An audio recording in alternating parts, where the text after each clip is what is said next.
Banjir melanda kawasan Bekasi Kota, Jawa Barat. Banjir masih merendam sejumlah wilayah di Bekasi, Jawa Barat. Banjir besar melanda wilayah Bekasi. Banjir di Bekasi. Salah satu wilayah yang terparah adalah Kota Bekasi.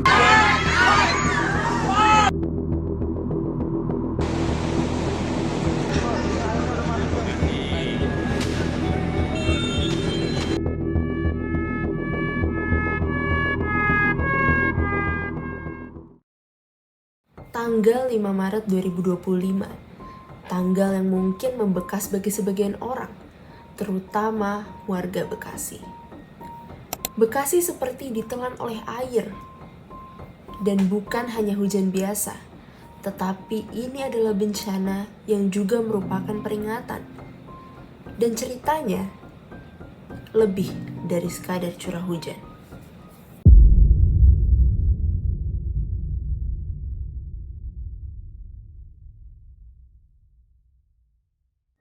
Untuk memahami keparahan dari terjadinya banjir pada tanggal 5 Maret ini, kita perlu untuk mundur sedikit, tepatnya ke malam hari pada tanggal 3 Maret hingga dini hari pada tanggal 4 Maret.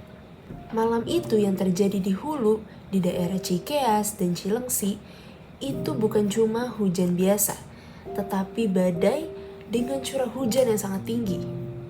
Bayangin aja, air dari hulu itu langsung tumpah ruah, debit air melonjak drastis, dan air cuma punya satu jalur, yaitu ke hilir, ke Bekasi.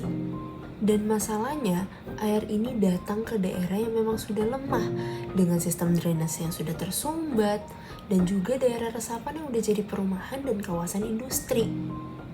Kayaknya kalau kita jadi air pun kita juga bingung, kita mau kemana? Karena ini ibarat air ketemu sama tembok buntu. Sedangkan di sisi lain, tekanan air di sungai ini udah semakin besar, dan beberapa tanggul di sungai juga udah gak mampu lagi untuk menahan air. Jadi bukannya air ini teresap, yang ada malah terlimpas. Dan puncaknya terjadi pada tanggal 5 Maret 2025.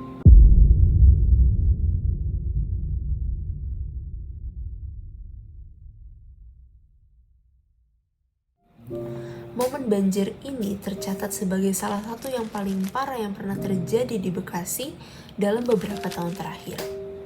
Ribuan rumah rusak parah. Bahkan Hypermall Mega Bekasi yang merupakan sebuah pusat perbelanjaan ikonik juga ikut terendam. Bukan hanya genangan, tapi benar-benar terendam.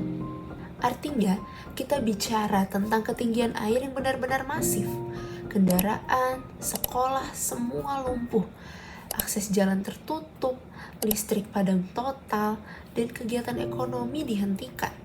Pada saat itu, kehidupan warga Bekasi seakan-akan seperti terhenti. Mereka hanya bisa mengungsi dan merelakan barang-barang yang mereka miliki. Dan ketika air perlahan surut, pemandangan yang tersisa jauh lebih menyedihkan.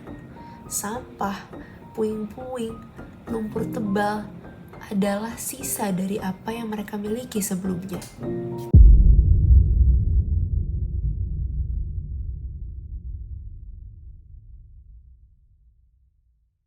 Sekarang kita masuk ke bagian yang paling penting. Mengapa ini bisa terjadi?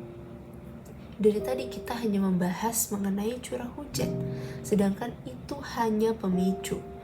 Masalah aslinya sudah ada sejak lama. Daerah resapan, bekas-bekas lahan hijau yang seharusnya menjadi spons air, sekarang sudah menjadi beton. Ditambah lagi dengan kebiasaan membuang sampah sembarangan, yang juga semakin hari semakin dianggap normal. Padahal pada akhirnya sampah-sampah akan berakhir di got, di sungai, yang malah menyumbat drainase, sehingga air-air tidak punya jalan keluar. Untungnya respons cepat dari pemerintah dan para relawan hadir melalui penyaluran bantuan dan juga pembersihan lingkungan yang bisa membuat Bekasi bernafas kembali. Banjir tanggal 5 Maret 2025 di Bekasi kemarin merupakan pengingat yang sangat mahal bagi kita. Pemerintah harus memperkuat infrastruktur, membangun tanggul yang lebih kuat, drainase yang harus diperbaiki secara total, dan daerah resapan yang harus dilindungi. Tetapi yang paling penting adalah kesadaran kita sebagai warga. Kita harus sadar untuk stop membuang sampah sembarangan dan menjaga lingkungan kita. Karena pada akhirnya kita juga yang akan mengalami akibatnya. Semoga kita semua bisa bersatu. Mari kita jaga lingkungan demi adanya keamanan. Terima kasih.